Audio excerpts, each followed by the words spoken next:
everyone, this is Heaving Bosoms, the podcast where two best friends recap romance novels while pondering 5-year boners and cackling together. Gonna love what we love, do it out loud. Stack our shelves with the clinches out. Shout it from the rooftop, can you hear the sound? Yeah. Live your best life, love it out loud. Love it out loud. Oh, hey, HBs. We haven't done this in a while, but after Sabrina's trip and both of us coming down with, mild plagues, we decided it was perfect timing. But before we get to that, I have to tell you what's happening on Patreon. This Friday, October 18th, we're having our watch party, and if the poll continues to trend in the same direction, we're going to be watching Practical Magic. I'm very excited. So if you join any of the tiers that include watch parties, like our $5 Sexy Sebastians, make sure to mark your calendar, October 18th at 8 p.m. Eastern. That same day, we're releasing our bonus episode delving into my newest dark romance obsession, the Coastal Elite series with Even If It Hurts by Sam Mariano. It's the first book in that series. The hero is a bona fide psychopath, and I still don't super know how I feel about it, especially since I'm hoping it evolves with the next books that are coming out. I'm hoping the first book, circles back into the next books that are coming out. If you've read the series, you'll understand. Okay, today we're jumping in the HB time machine. Because after we announced that we were doing the first 10 or so books of the Immortals After Dark series as our next Patreon deep dive, starting with book 3, we got requests that we do the whole series there. But Sabrina and I started this journey over a year ago on the regular feed, before she was even my permanent partner in crime, with The Warlord Wants Forever. And then we recapped book 2 with A Hunger Like No Other back in August. So we've decided to refresh everyone's memories. This is part 1 of The Warlord Wants Forever by Kresley Cole. Here we go.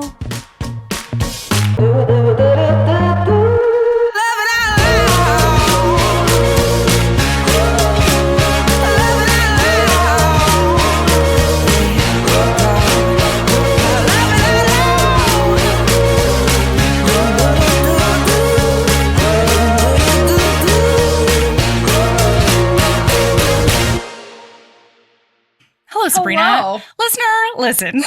I'm trying to be all formal. Sabrina and I have been sitting here for 45 minutes. A cool 45 minutes. Neither of us noticed. Oh, shit. And I was like, fine. We were chatting. It's fine. Yeah, we got a lot done, frankly. It was a very productive chat. Yeah, life stuff. Got shit done. Okay. Can I tell you that Listener is the best in the whole wide world? Really quick? Yes. Okay. Absolutely. I'm Okay. here. I'm listening. Tell me all about how Listener is wonderful. So technology continues to be the worst. And a couple of weeks ago, I did lose all of my edits for like one of the episodes I was supposed to put out. And I was supposed to put it out like over the weekend. Like I recorded on a Friday. I was supposed to put it out on the thing. Maybe not. Doesn't matter. Anyway. You lost everything. Is gone. So I couldn't put the episode out on Monday. And I was covered in poison ivy. It was like a rough time. You were in England, so that's why you don't know about any of this. What the fuck? I know, I was covered in poison ivy.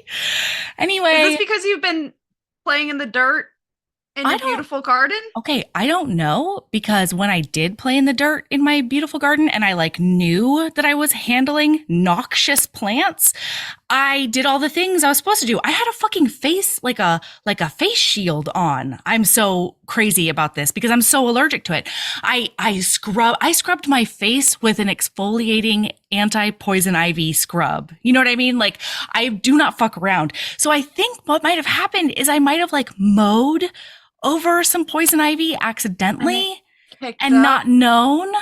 Oh. And then I did get just fucked sideways. Oh my God. It was the worst. Do it. Yeah. Anyway, so Barbie heard me. Barbie heard me. And then all of a sudden I got a notification from UPS and they were like, you do have a package. And I said to myself, I didn't order anything. And I was like, so mad. Here we go. And then it was because she sent me a surprise package to be like, you're great. Get better. Feel great. It was the best. There were cookies in it. There was fucking bath shit in it. There were honey sticks. All right. Like, that's love. Oh my God. That's the sweetest thing I've ever heard in my life. I know. I fucking love Barbie. Anyway, Barbie, we have to meet in person someday. Cute. I know. It was the best. It was the best pick me up. And it was like just knocked me over because it was a total surprise. And I did have to explain. A surprise present is the best present. I love them. It I'm made my whole week. I am not ashamed to admit that I am a slut for presents. I don't like knickknacks, but I love a present. A well thought out present.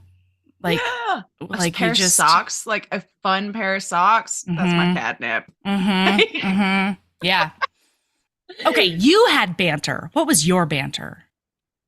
Tell me everything. Okay, so this is book.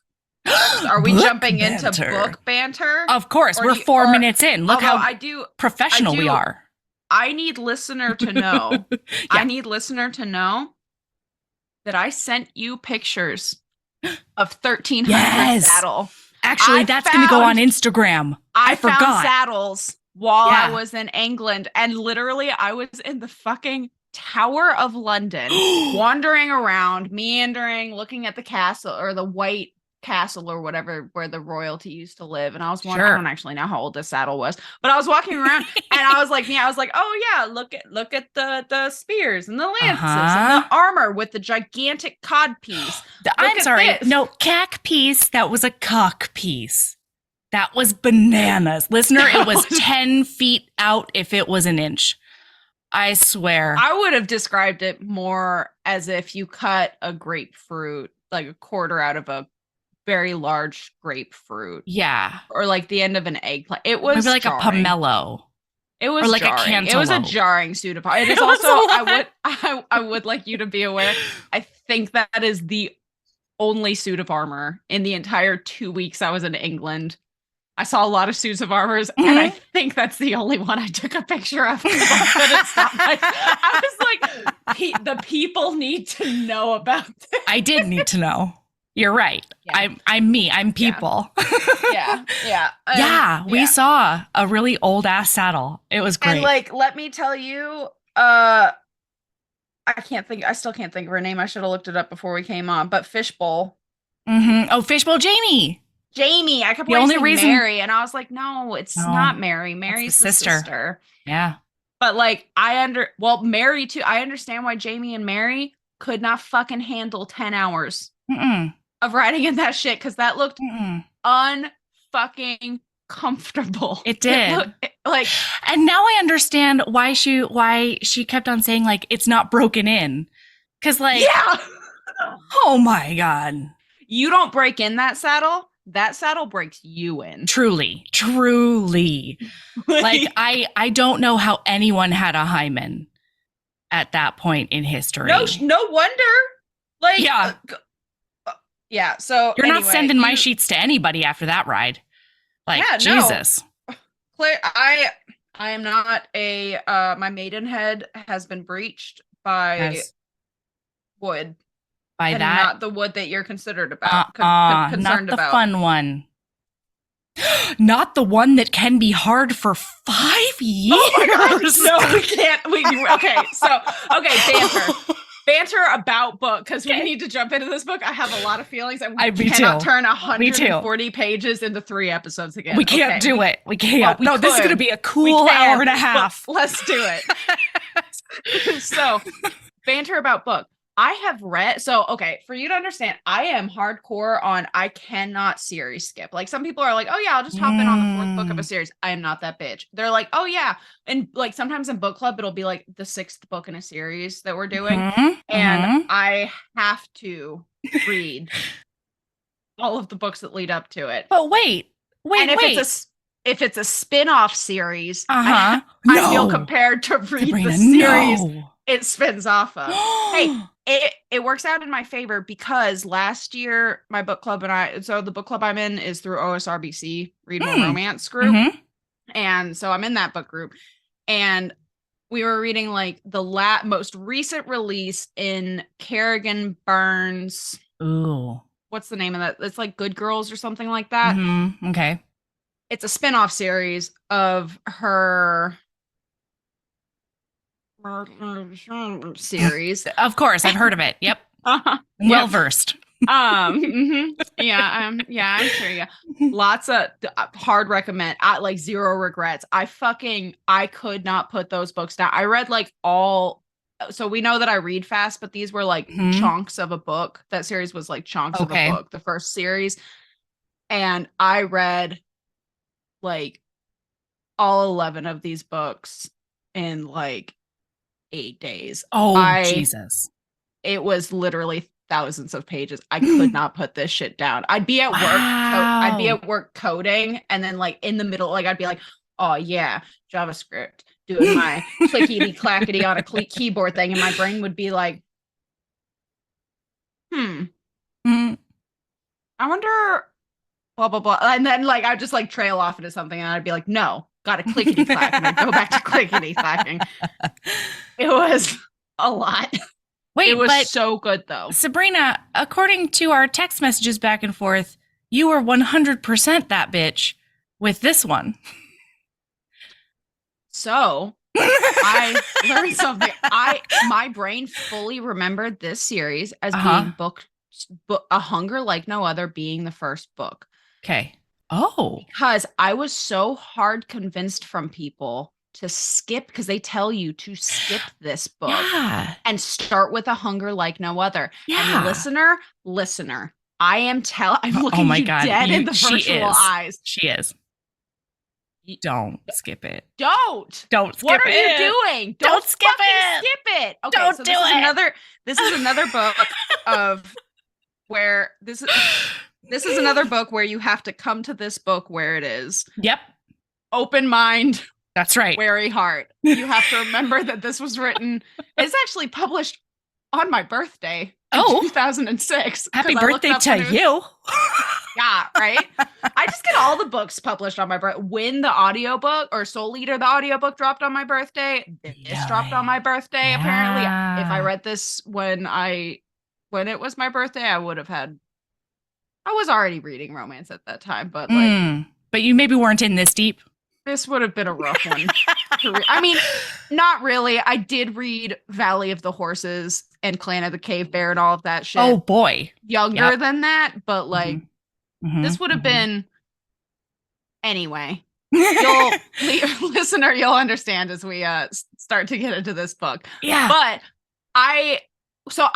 my brain fully was like 2 through 5, which is why when you said, hey, do you want to read The Warlord Wants Forever or you said it's a Kresley Cole or whatever. I don't remember exactly how it went down, but you were like, hey, do you want to read book? I was like, let me go see what book is. I mean, I've already decided yes, because I'll read anything. But I went ahead and looked it up and I was like, book 1 in the Immortals After Dark series. I was like, well, that can't be true. I read book 1. I had a full-on crisis of self. Like, I don't start series on book 2. I don't start in the middle. Like, I had a full-on crisis of self. And it ended up with me having to acknowledge that it's true. Yeah, you did. I have not read book 1 because everybody says, skip it. Don't skip it. This book was a delicious snack. What a snack this book was. I will say, like, listener, and I'm sure that you are going to have your little voiceover at the beginning of the pod about this. Warning, listener, we are going to be discussing like this. We talked a lot in The Bride about some questionable consent. This book is, there's no question this is wrong. This is no, like, there's no question that this is a problematic sexual encounter. Okay, I think I have a hot take on this. I categorize this fully as dubious consent. Dubious. Interesting. Yeah. So I'm not full on calling this non-con, but like, he literally can't say no to him. Okay, listen. Okay. All right. We'll First, get there. we start out 5 years ago, everyone. By the way, we knew exactly, and I'm just gonna keep referencing The Bride, but Tell me everything. we knew in The Bride we were like 1103, Yeah. Scotland. Yeah. This book, the first like 50 pages, I was like, I have no idea what you're No. I was like, they're talking about castles and swords and stuff, but then they're like, pew pew, we have a gun, and I was like, what the fuck? It wasn't until they were like in New Orleans, and I was like, oh, this is modern. Okay. 5 years ago means like Y2K, not Totally. fucking 1500s like I thought Right. it was. Okay, Well, because meanwhile, they are referencing a bunch of 1500s shit all the time Yeah, because they they're were all alive old as then. bitch and shit. It's bitch and shit, it turns out. Yeah. Well, and like I love that this is a reverse age gap, which I have a problem with the idea that it's a reverse, like, but like people Like are gonna as know a what I category mean by on its own. reverse age gap. Yeah, because she's an older woman. Yeah, she To be fair, he's like 500 years old, right. but she's like 2000. Quite. And I fully stand by this, though. If the age gap is more than 100 years, it's no longer an age gap. What? It's no longer an age gap in my brain. Wait, Like, explain. Okay, so once you hit a certain point. Okay, so for example, good example. That time I always Wait. No, hold on. I have to poke a hole real quick. Twilight. He's 118. She's 17. No, that is an 18. That's an 18-year-old. I don't give a shit. I don't care. The age gap is 100 years. Is that what you mean? He has Oh always had no! the brain of an 18. Once you are 100 years old, is that what you're saying? I was saying when you said that, I thought, okay, if they are different by more than 100 years in a book where the one MC is 25 years, a good example. Yeah. Dragon, Kim's book. I always fuck up her titles. Dragons. That time I got drunk and saved a dragon. Yeah. Not an age gap. He's 123 years old or some shit like that. She's like in her mid 20s. That's 100 years. That's not an age gap. Like in my brain. Okay, so it is exactly what you mean. It just doesn't register in my brain anymore as an age gap. I would not classify these books as an age gap. No, and this would not be an age gap. But like, No. there are people who do. I've had like intense discussions in Romance Landia about this. They're like, yeah, it's still an age gap. And I'm like, no. At a certain point, it just stops being an age gap. This is just like a paranormal. It's just a fantasy, it's just a paranormal fucking times. Whatever.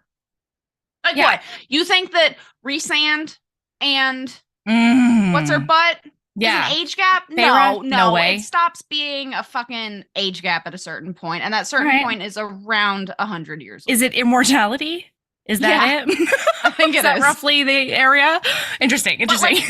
But like also like I don't care if you're gonna die at 1,000 years. If you're 500 years old and she's like 25 years old, or he's 25 years old for that, not an age gap. Not an age gap romance. Okay, so Twilight is okay. totally kosher. We can't even bring Twilight in. There's so many. That has so much weight to it. I'm not going to sit here and breaks the rules. That Twilight is not an age gap. There are a lot of problematic things about Twilight that lead to it. Like whether or not it is an age gap book is not the issue here, Melody. Oh, okay. Okay. I'm going to have several seats. That is my hot take. My hot take is that it doesn't matter whether or not it's an age gap. It's a non-issue. I would also argue that it's kind of not an age gap. He has been 18 his whole life. Like he has not matured. I cannot think of a more personal hell than to be stuck as an 18-year-old. Honestly. Honestly. I'd Oh be my okay God. with like now. Like I'd be cool with like late 20s, early 30s, but like 18? Fuck No, that. no. I would like he's trying to kill himself because he has like guilt and like he's like, I hate this life of immortality. Like, where's the Volturi? Damn, I just pulled that name out of like Nice. the deepest, darkest yeah. fucking pit of my memory. I know. You But, were basically a magician. I know, look at me. So damn, just rolling in with hot takes. I'm about to be slaughtered by listener. Listener's gonna come after me with a fucking machete. Nope. Listener's gonna be like, too many hot takes here. That's an age gap. Nope, you're behind me. It's fine. All right. You're like, I don't know if I agree with Sabrina or not, but I will protect you. That's right. I'm your shield maiden. All right, Sabrina. Okay. Yeah. I've always wanted a shield maiden. No I didn't worries. know that I didn't know until this moment that I'd always wanted that, but I think that I've always had a burning desire somewhere in my soul. Yeah. To have a shield maiden. Absolutely. No, one of my core characteristics as a human is that I do get myself in trouble for being very loyal. I am like, is she wrong? Yes. But am I going to be right behind her? Yes. I'm not that person. It's only happened a couple of times because, usually I'm around pretty great people, but yeah, anyway. Okay. So it's 5 years ago, everyone. Yeah. She's in a dungeon in a castle. But like, it's not really a dungeon. It's like a tower cell because she's looking out over these windows over this like battlefield, right? And we know that she's Mist. We know at this point we know her name's Mist, right? Mist she's spelled with a Y, which I thought was very 2006. How very Black Dagger Brotherhood. I really liked it. I'm not making fun of it. Like I said, come to this book where it is, and I was living for it. Same. So Mist is like looking out this like cell tower window, just like watch it. Like she has her head cradled on her hands because she's a bloodthirsty bitch, and I love her. Same. Looking out over this battle, and she's like, "Damn, that guy's kind of that murderous bastard down there is kind of a hottie, and I think I dig it." Yeah. Literally, my first highlight is like one page into this book, and it's she knew fighting and liked his style. Yeah, dirty, and I was like, "Yeah, girl." And he's been making eye contact with her this whole time. On the battlefield, he's been like slicing and dicing, and she's just like, and then he'll just like look over, and then she sees him like swoop around his sword without even looking at who he was decapitating because he was looking at her. BT dubs. Yeah, this book was so fucking horny. It's very horny to finish. This book. This book is Horntown.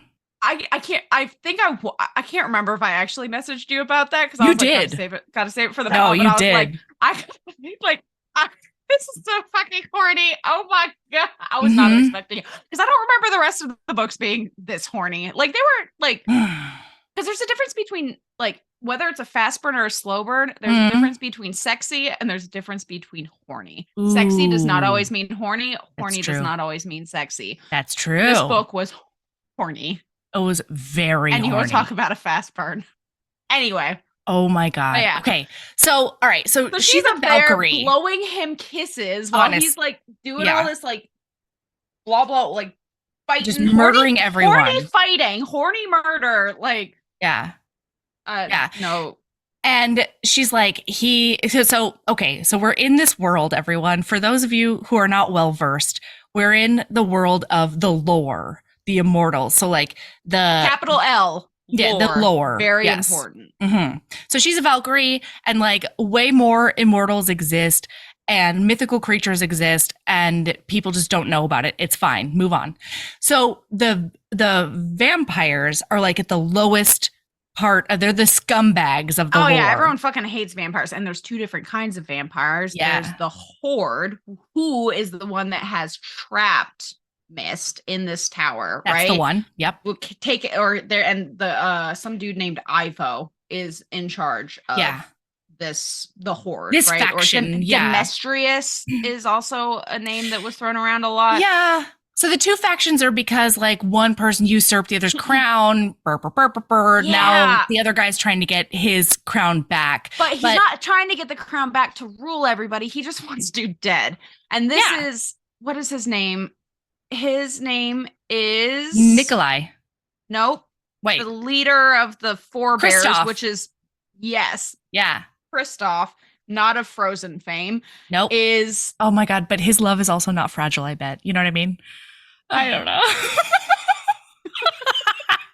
I've seen like it's hard to be horny for Kristoff for me because I've seen a lot of weird art in the internet. Okay. I don't know how I got down that rabbit hole, but it was a hard one to dig out of. It wasn't even a good rabbit hole. Anyway. That's why like nowadays when people are like, oh man, what a delightful love interest. I'm like, that lives rent free in my head and I can't get it out. Anyway. Kristoff. Yes, the vampire Kristoff one is in charge of the Forebears, but he's in charge of leading the Forebears, and essentially there are two. So the Horde kills people. They have red eyes, and they're the Volturi. Vampire. Yeah, basically, they're all vampire, and yeah. The Horde is the Volturi, and the Forebears are the Cullens. Yeah, because they don't drink blood out of the vein. They drink their blood cold because you get memories when you drink blood and it drives you crazy and they think that you're going to lose your ding dong brain. Yeah. If you drink blood from the vein and be a ruthless, murdery little shithead. That's exactly what it is. We are no longer referring to them as the Horde and the Forebears. No, we can't do that. No, we will get slaughtered at that point. Both of us. And no shield mating will be strong enough to hold them off. I'm not going to be able to stop myself now, though. This is all I can think of. Why did we have to bring Twilight into this? I'm sorry. Man, you're the one who talked about ridiculous age gaps. You're the one who... I was talking about other things. I brought up, like, a fantastic book. I had, like, 8 others on, like... Absolutely. In my list. Mm-hmm. And then I said 1, and then you were like, oh, yeah. How do you feel about Twilight? Well, I had to poke a hole in your argument. That was just where my brain went. You didn't poke a hole in the argument. I did. You broke my brain. You said yourself. Ma'am, is this our first fight on the podcast? I think it is, but you broke my brain, and now all I can think of is it's the Volturi. All right, so anyway. Wait. The other thing is that the Horde are they're historical dudes. Meanwhile, Kristoff has been building an army of Forebears by turning humans on battlefields, like the bravest ones. Yeah. Uh-huh. So because of that, and because he was like shuttled off to like be raised as a baby vampire somewhere else or something among mortals, he doesn't know anything about vampirism or the lore or anything. You're talking about Kristoff? Yeah. Yeah, none of these bitches know shit. They know nothing. Which is why they think that if you drink from the vein, they're going to go ape bonkers. And it's That's like, the no, but anyway. So they just don't know anything. So the reason that they are attacking this castle is because this castle holds a fuckload of information about capital L lore. And they are like, we are going to learn about this so that we can exist in the world. Good lore babies. Yeah. Like, where have they been? You know what I mean? Like, what remote forest? Oh my gosh, no, but that's exactly have it. That's they where been they've been. Nikolai at one point in the book is talking about how they've been for hundreds of years as they collect people. Oh my God. In the mountains, in like horrible, and they're immortal, so they can't starve. They can't just die unless they're in like sunlight. And oh my God, Sabrina, thank goodness none of them can get a boner. Oh boy. That works out really well, actually. No, it doesn't. Why? 5 years. I mean, they can't get a boner until they do get a boner. You know what I mean? And then it's like the Viagra from hell. Yeah, but like, listen, if they were in that forest for 500 years, you're going to get bored with your buddies and somebody's going to break rank and they're going to go to a village to find somebody else to bone. So it's really good that they didn't have boners. Fuck each other. I know, but I'm saying at some point you would get bored. I would fuck my fellow warrior. Well, sure, but how many? I don't have to go to the village. 500 years of fucking a fellow warrior? I mean, there's a lot of them. Fair enough. Okay, I'm just saying one dude would not be able to to stay Handle. in the place. Yeah. Yeah, I guess that's true. Where did they get the blood? Are we assuming that all of these turned vampires are dudes? Oh my god, where did they get the blood? Oh, where did they get the blood when they were? So this is, oh my god. So I'm actually in the middle of rereading, which I never do. So like hard recommendation to all listener. I actually just posted the cult about this looking for Rex, but I'm rereading right now London Steampunk. Oh so god. 99% of the time I don't give a shit about a vampire. I don't give a shit about a werewolf. I don't give a shit about 99% of shifters. London Steampunk makes me give a lot of shits about vampires. So I'm having really dark thoughts about where they get this blood now, which is totally goes against everything that these forebears stand for. By the way, when I say forebears, I don't mean forebears like the number 4 and then big grizzlies. No, that's all I'm gonna think now. Oh no. This is payback, Melody. But I just like every time it comes out of my mouth, my brain goes, 4 grizzly bears. Like, I don't know oh my god, especially because, and you can cut this out, but I'm actually like, I'm behind because I've been so busy, but I've been catching up on episodes. And I've in the middle of the one where you're talking about how Sweet Baby Angel is like, what do bear do? I think that's why my brain is like, what? And it's like, go to sleep. It's like, why do we not hunt bears? So like, I'm just dying right now.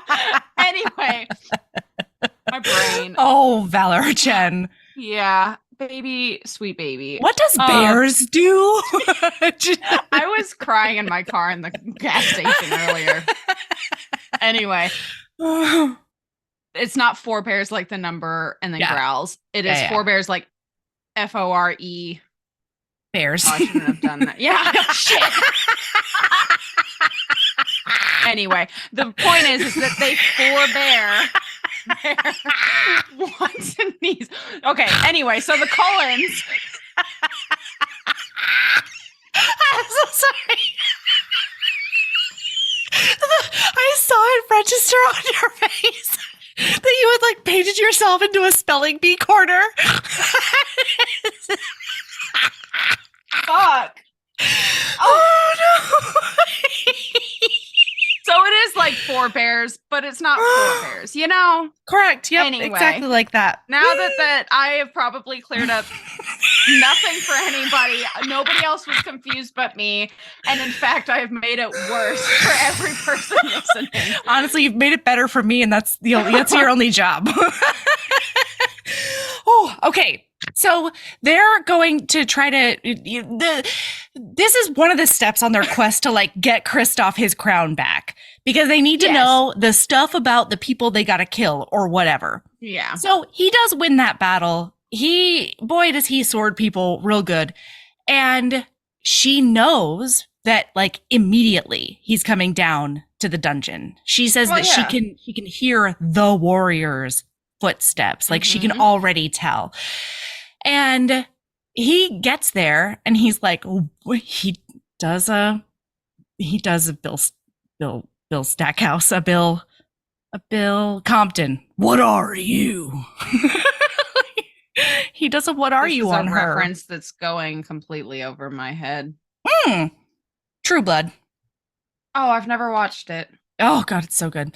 Anyway, so yeah, he does a what are you on her, and she's sitting there going, why is he not immediately entranced by my sexiness? Yeah. How fucking dare? And he's like, meanwhile, we find out later that he is in his head. He's like, I've never seen anything so glorious, but I have to keep it cool. Keep it cool, babe. Like, so she's like, why isn't he entranced and things like that? And she's like, well, and he keeps referring to her at this point as the creature.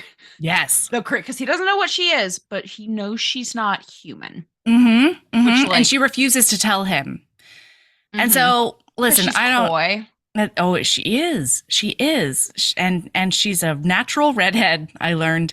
Anyway, so they. I did. My brain did clock that line. I was like, oh, that was amazing. 2006. That was amazing. So he takes her up to his room at some point because he's like, I'm going to get some information out of you. And she's like, okay. And so, then, yeah. doesn't she get like, no, she Naked? doesn't get naked yet. That happens she does. in the room. Yeah. Oh, no. When they go up to the not room. In the dungeon. Yeah. So like he takes her up to the room and then she just starts getting naked. Yeah, but she's been in that cell for 4 days. She's not showered. I would be asking for a shower as well. That is not what she was doing. Not at all, Melody. listener. That is not what even she was doing. She is wearing nothing but a gold chain around her waist. Like, a belly chain, everyone. It was. I had a lot of feelings. Listen, like my queer heart. I did die, and then I resurrected. Yeah. Boy. We forbeared ourselves. So we anyway, did. Yeah. So he's like watching her with her like beautiful, perfect, luscious titties. She's got the creamy skin, and she's got those titties. Though. They're and the green eyes. The term "tiny waist" is used no less than 3 times in this book. Get tiny little waist. 3. I feel like like descriptions of the way that she looks. There are many. Yeah, so, they must take up like 10 pages minimum. We could not have forgotten. No, that she is a badass, but also very dainty, super redhead, hot, green eyes. I pictured redheaded Scarlett Johansson is what I pictured. I don't picture things. Are you ready for a weird look into how my brain? I don't picture things either.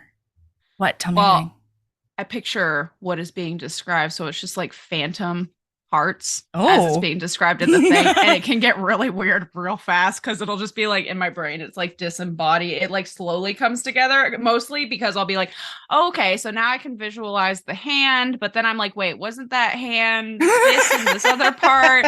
And then like, and so like when people are like, oh man, the cover doesn't match the person in the book, I'm like, I had no idea. I would never have clocked that. As far as I'm concerned, this person is made up by a single hand and a freckled shoulder. See, what is interesting about my brain is that I say things like I pictured her as, but I only use that as like a colloquialism because I have aphantasia, which means that I cannot see any images I cannot conjure images in my brain at all. Like when I think about things, I can.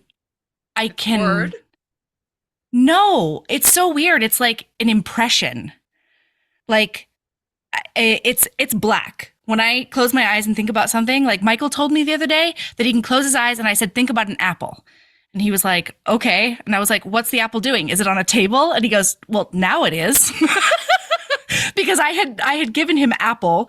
And then when I said, is it on a table? He just put a table under it in his brain.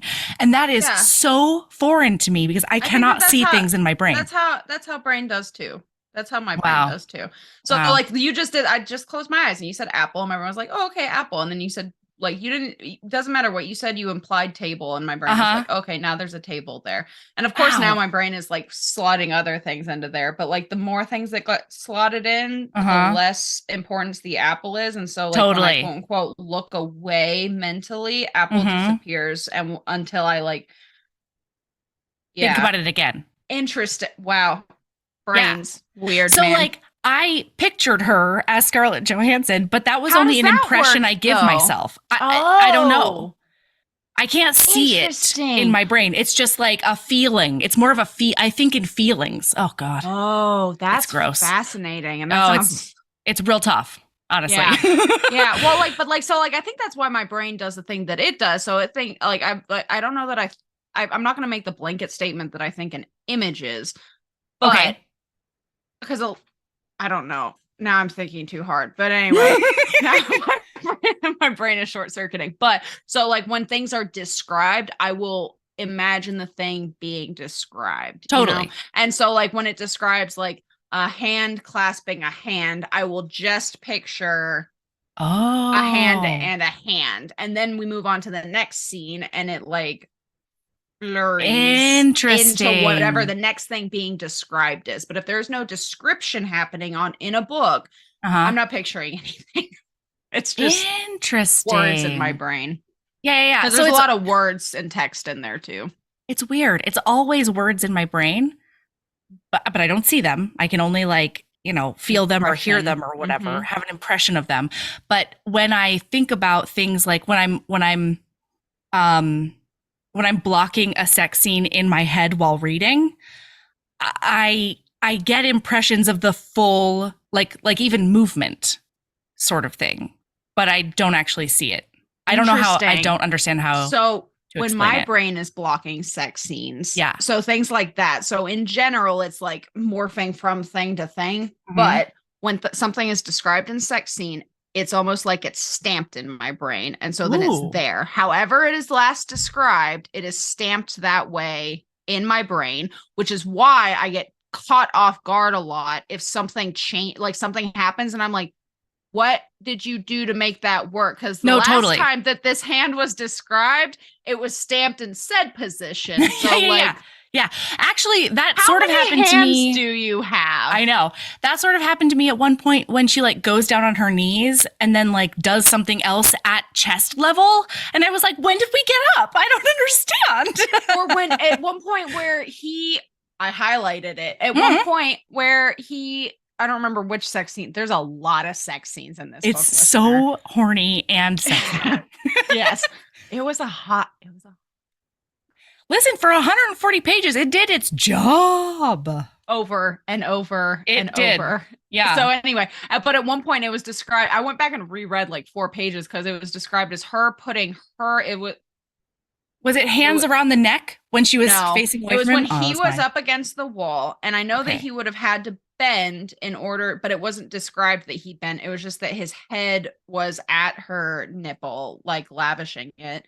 And then it was described as he was fingering her, and then she threw her leg over his bent knee to open herself wider. Yes. And my brain went, bent knee? Yeah. I thought he was Captain Morganing. Ben, I thought he was You thought he was sumo wrestling? It can't be a bend like this because he opened her up. That's not wide. She had to have something to hook her leg around. Yeah. So I was like, anyway. Yeah, I thought he was Captain Morganing. Okay, so I'm sorry. I do have to probably because I was so far away from the mic. I could hear you. You're fine. Patreons who are going to be seeing this video, you're welcome. You're welcome. You're welcome for that.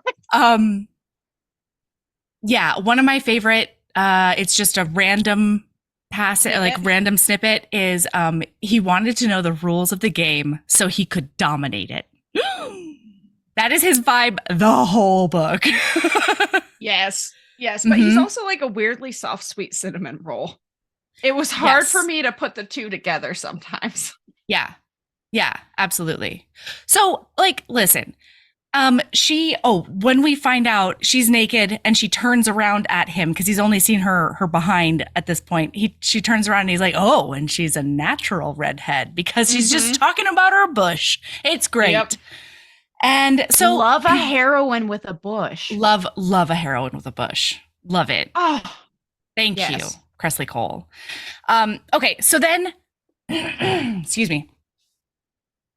So then, I don't know. They end up on the bed, and she ends up curled up with her head on his tummy, clutching onto his leg, and she's clinging to his thigh and he's doing snuggled up on his tummy, and then she just falls asleep like a little kitty. I had a lot of same here because that's my favorite snuggled position when we're just chill. I love when koalaing on a leg.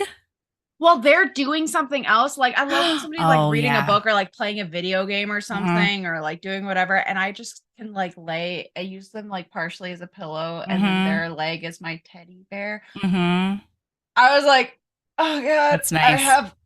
I have a yearning. Yeah, and he does too. Because he's like, I don't understand what's going on. I don't understand why she won't answer any of my questions. But I can't move. That's all I know. Can't move. I cannot disturb her. And it was the first time she slept in 4 days or something.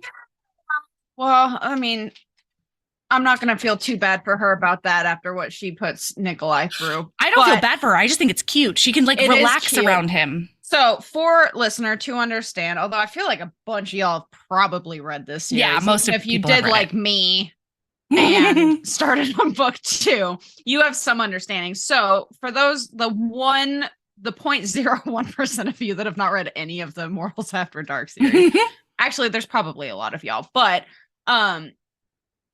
for you to understand, turned vampires cannot feel sexual desire. Like they have no physical reaction to people until they are what is called blooded.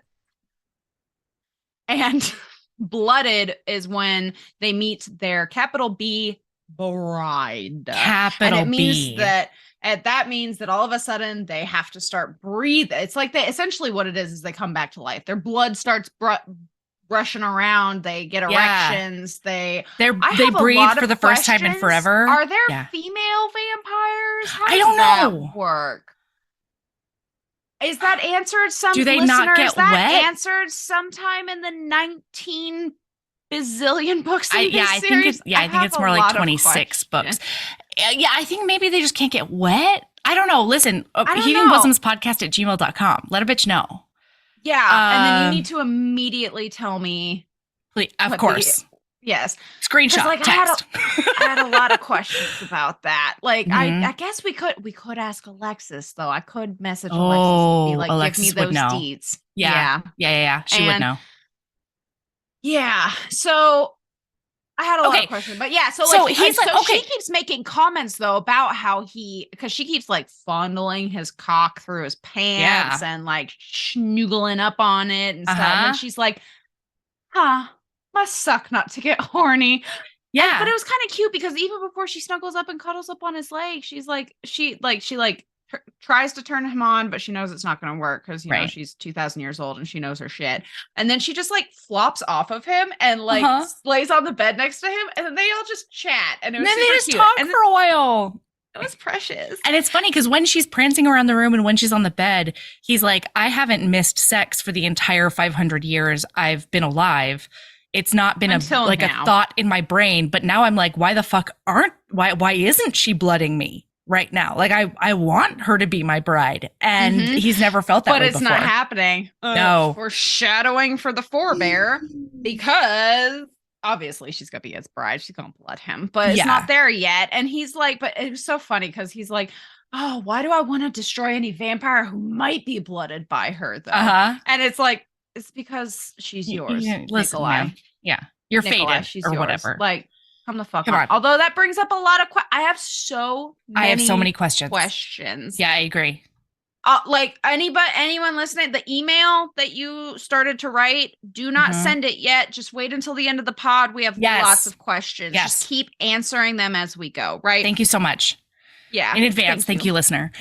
So, okay. So then like time passes. She's mad because she wakes up and he's not there anymore. And he's not there. And she's like, how am I going to I need him under my back and I need him under my thumb. It's like, wait, I thought he had a crush on me. I don't like it that he doesn't have a crush on me.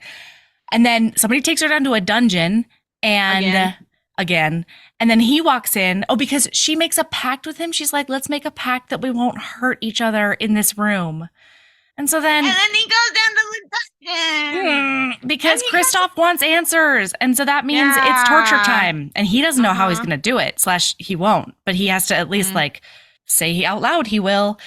And she gets so pissed off immediately. It's hilarious. She's like, it just pisses me off so much when people torture me. I'm just done with it already. So she's really mad about it. And it's like at one point she just starts like crying because he's trying to find out all this information. And she's like, are you really going to torture me? And he's like, oh God, I think that's real. Oh no, I think those are real tears.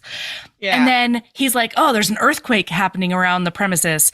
And then she's like crying still. And he's like, what's that earthquake? JK baby. Yeah. She hasn't even noticed. And then she looks up at him.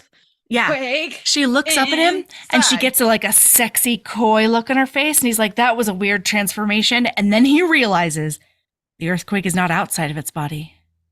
It's his heartbeat. His heartbeat. And then she like puts her hand against his chest and she's like, apparently I'm your capital B bride. Yeah.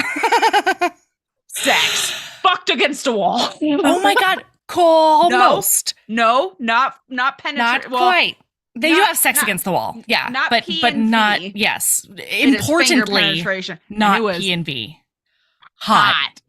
It was hot. It was real hot. And I love fucking Kresley Cole. I love it because one of her thoughts, one of Miss' thoughts is like 500 years this man has not gotten hard and he still is taking care of me first. He's giving me an orgasm before anything else. I mean, you know, he knows his stuff. Yeah, he really does. So then, well, what were you gonna say? What just crossed your mind? Because he is an actual stallion. Like he's got a baby tree hung on his person. It's not great. Like he it's knows scary. that he's got to. He knows that he got to stretch it out a little bit. He got to lube it up before he can even think about sticking that honker inside of that. Yeah. Especially because she's so teensy tiny. So small. So small. Although, to be fair, no, we're not going there. Anyway. Fair enough. Yeah. I almost went down a hole. Anyway. So all of a sudden, he's like finger banging her real good. And he's about to put it in her. And she is into it. Like, and then she like stops him though, and then her sisters show up because JK, her Valkyrie sisters are coming to break this bitch out, and they were going to be coming anyway, but it just happens to be now they're saving her from Kristoff instead of Ivo. So, oh my God, and like, by the way, hate vampires. Very important. Oh yeah, they call them leeches. Very important during all of this. She and he are making out again, real hot makeout. Real hot. There's a lot of real hot sex. Yeah. And she licks his fang. Oh my God, I forgot. Oh my God, I forgot. Bleeds a tiny bit.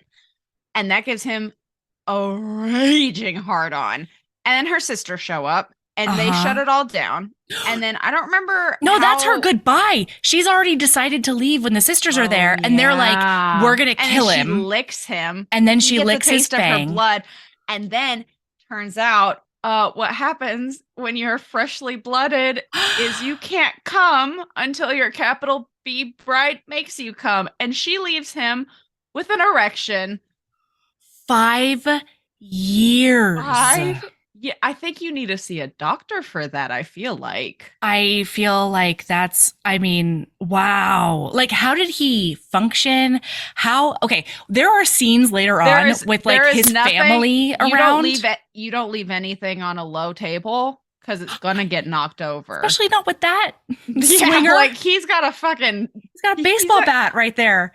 Jesus. Well, no, and that's the thing, like, all I could think about is like, how awkward have the last 5 years been at like business meetings we see later? There's a lot of tucking in the band. I have heard on good. I have no personal experience, but I have heard on good knowledge, good good authority. You can, yes, that's the term. You can tuck it into the waistband, and he's just been wearing a pant size. Like in front of your friends. Size too big.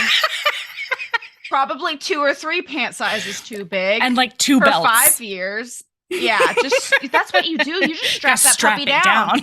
You strap that puppy down. Thank goodness he doesn't have to pee. Yeah, no bodily functions. Thank goodness. I will say my favorite. So we're just gonna kind of jump through, right? So like 5 years ago, she left him like that, blah blah blah, and he's been like, I have to find her. Mind you, because he got a little bit of her blood, he does get her memory. So when they drink the blood of people, they get a little bit of their memories, and so he has some of these memories come through, and some of those memories, at one point they're talking about like he catches on to les bon temps relais, and so I probably just butchered that, but he was like, oh, New Orleans, that's a broad statement. That could literally be anywhere in Southern Louisiana. Like, I lived in Southern Louisiana. Yeah. I did not live in New Orleans. And I heard a lot of laissez-les bon temps relais. Like, let's be clear, right? Yeah. Don't come for me. Okay. including literally all of my friends and fellow podcast hosts. Leave me alone. Anyway, and so he's like, New Orleans. And you know what? He was right on the money, babe. Like, yeah, he can do something called tracing, which is teleporting / apparating. Yep. And he does. We're going to bring a little bit of Harry Potter into this too. We're just going to bring Twilight in, a little bit of Harry Potter. We are fully going mid 2000s on this. Listen, right? It was foundational in my, Same. reading upbringing. Yep. Like, I know she's a turf trash now, but didn't know then. That's fine. I'm just saying that I'm just laughing because, like, I think the first Twilight book came out in like 2005. Harry Potter was a couple books in. This book came out in 2006. We and I are we met this book where it's coming from. Yep. Yeah. Any hoodles. So he's like, I gotta go to New Orleans. So he goes to New Orleans and he finds her. Yeah, she and her sisters are watching this, like they're on the roof looking over Bourbon Street, like watching all the stuff going on. There's like a gremlin. There's a ghoul outbreak. There's a ghoul outbreak. But then she sees this guy, like obviously hammered off his face, clinging to another guy. And she's like, oh my God, he's the first person that I have found sexy, like, I don't know, in like 5 years or something. And like, it's not him, it couldn't be him. He's too thin, he's too rangy.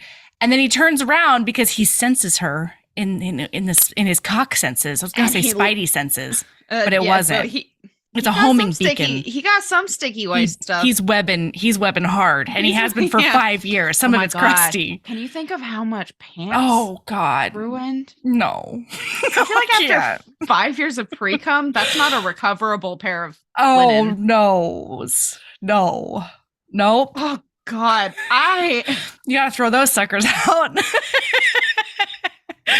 You got a budget for that. Yeah.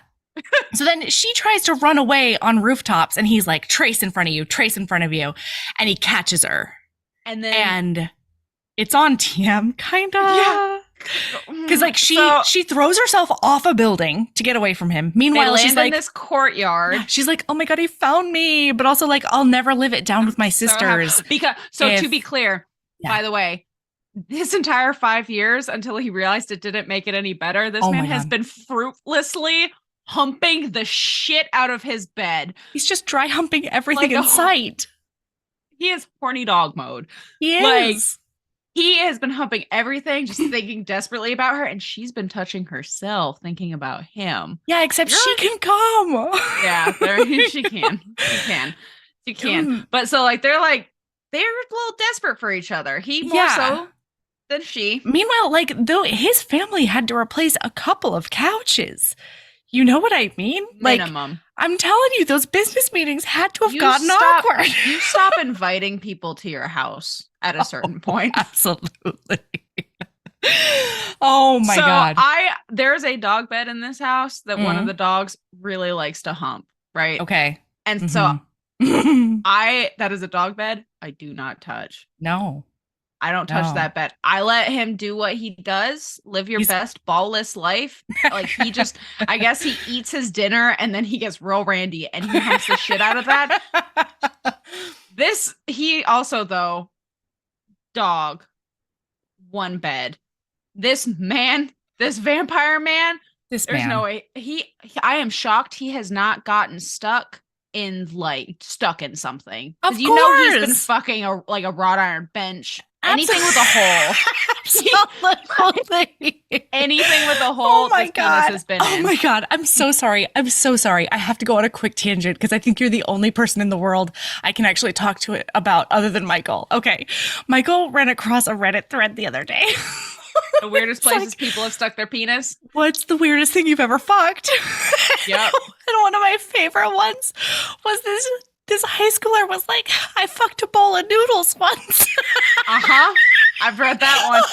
I've read a similar thread, and I as somebody with a vagina, let me tell you, I was shocked. Like I've done some weird things I've done some real weird insertions, full disclosure, Totally. in my lifetime. Of course. I mean, I didn't own sex toys. You make do. Who's gonna get me a sex toy?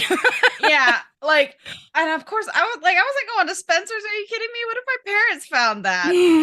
Like, no, I would have hidden that real well. But like some of the things that I read about, they're like, yeah, I was 15 and desperate. I was like,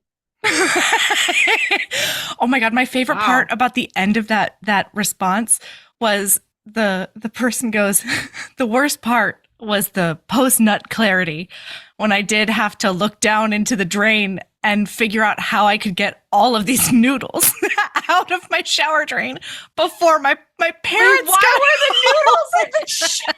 I think they like bowl in the kitchen like a normal person. Listen, I think they started fucking it in the bowl, and then they might have started fucking it with their hands, and then like, listen, things break and fall. You know what I mean? That they cannot be responsible for the stability of noodles or the fragility of noodles. This just reminds me of and I have been here many a time where like you're watching some weird porn or you're reading some weird erotica and like you come. Like, as long as you're edging yourself, not a problem. You're digging you can read anything into it.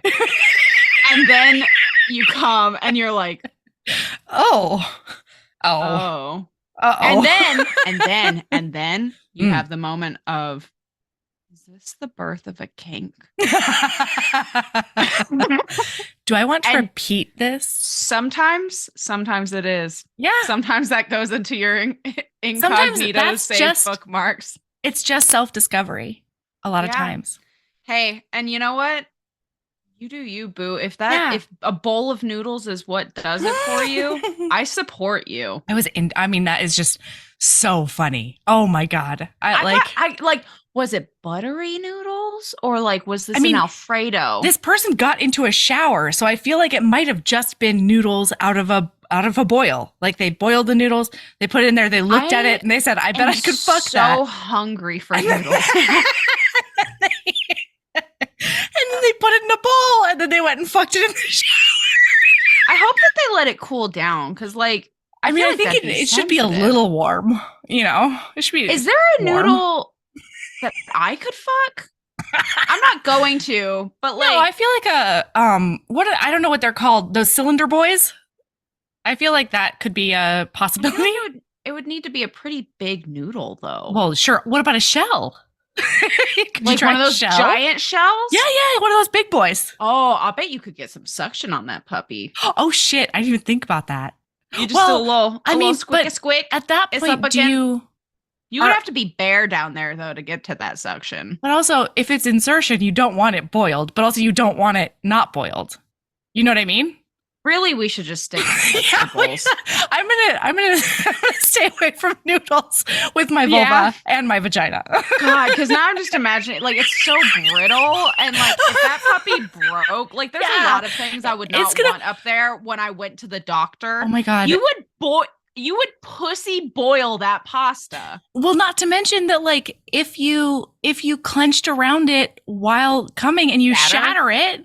That's what I'm saying. What happens? That you go to the that's when you get your partner or a friend who loves you a lot, and they're gonna fish all them puppies out. Yeah, they gotta make sure it doesn't go all the way up there though. What if you put a diva cup or something in there though to block it from hitting like the top, and then plus that would add a bit and more. Then you could pull it out. Okay, wow. Anyway, we don't need to listen, listener, be safe out there. Be safe out there. You know what? One, we are not kink shaming. No, I'm kink celebrating. I'm kink celebrating. I'm also little kink asking why, but it's not in a judgmental way. It's more of a problem solving way. Balance. Yeah. Well, yeah, mostly it's like, I'm like, how can I make it work? Diva cup to I think my stance on this is leave the breakable things out of the hoo-ha. Right. Although I think think I would co-sign one of those cooked giant shells. I think that you could make that work. Yeah, I just don't know how much it would do, you know? Nah. It's just the thrill of the experience. Maybe it's the Melody. thrill. Yeah. Yeah. I mean, let's be clear. Let's be clear. If I had a penis, right. There's no limit to the There's amount of not a things thing that I I would would try have to fucked. fuck. I would have been to the doctor many, many times over for medication at this point in my life. Like, to be clear. Yeah. Yeah. Okay. Anyway. Where even were we? I don't know. Oh, okay, they're in the courtyard. That's where they are. And he pushes her up against a wall and he pulls up her skirt and she says, "Are you going to force me?" And he shudders and he's like, "Absolutely not. I would never do that. I am, however, going to squeeze your butt and furiously masturbate behind you." I would like to say it was real hot. I'm glad that he did not fully just like shove it in that moment, but it was hot when he goes, 5 years of hell, he sneered, groping her ass. I don't agree with this statement, but I do find it really hot in the most problematic way. Mm-hmm. You deserve to be fucked till you can't walk. And I was like, what? I'm glad. To be clear, I'm glad that he did not do that, but very also glad. Did have a horny response. I did have a cooked noodle shell. That's the one. That's the one. Yeah. Oh, I hear that. So then doesn't he jerk off again behind her? Oh yeah, he's just humping her butt. Yeah. And then just like spraying the courtyard. Yeah, because he's not coming on her, which I found weirdly romantic. I was like, look at him being so thoughtful. Pump, pump, pump. Like hump, hump, pivot and spray. Wow. Oh my God.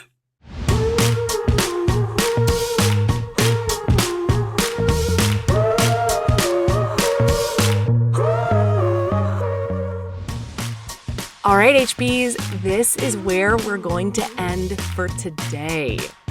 Come back tomorrow for the rest of the story. We'll jump right back into that orgasmic courtyard when the next leg of the chase will ensue. Heaving Bosoms is produced by us, Melody Carlisle and Sabrina Bradley. Editing is done by me, Melody Carlisle. Our theme music is by the incredible singer-songwriter Brittany Fonts, and our art is by the ultra-talented author Kate Pryor. If you like our show, remember to follow us on your favorite podcast app, rate us 5 stars, and leave a review. That one small action is a huge way to help the show. If you want to get in touch with us for advertising inquiries or anything else, you can email us at heavingbosomspodcast@gmail.com. If you want more of us, visit patreon.com/heavingbosomspodcast. You can also find us on Instagram at heavingbosoms, on TikTok at heaving_bosoms, and in our Facebook group, the Heaving Bosoms Geriatric Friendship Cult. See you tomorrow!